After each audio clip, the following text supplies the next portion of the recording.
আসসালামু আলাইকুম। আমি মোহাম্মদ বাইজিৎ। আপনাদেরকে একটা ছোট্ট একটা সবজি প্লট একটু দেখাই। দেখেন, এখানে হচ্ছে ৫টা বেড করা আছে।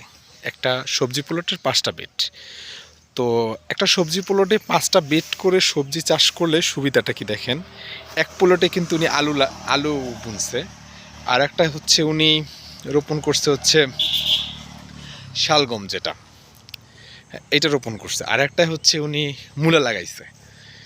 অ্যান্ড দেন ওই পাশে হচ্ছে আপনার লাল শাক ছিল প্রায় খাওয়ার পথ শেষের পথে।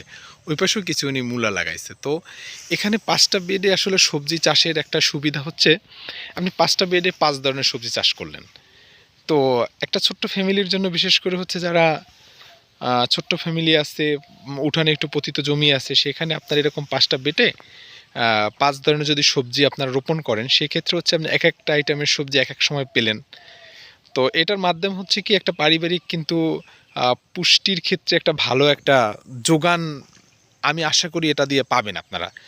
কারণ একটা পুষ্টি বাগান আপনি শুধু মানে সবজি বাগান থেকে পুষ্টি সংগ্রহের ক্ষেত্রে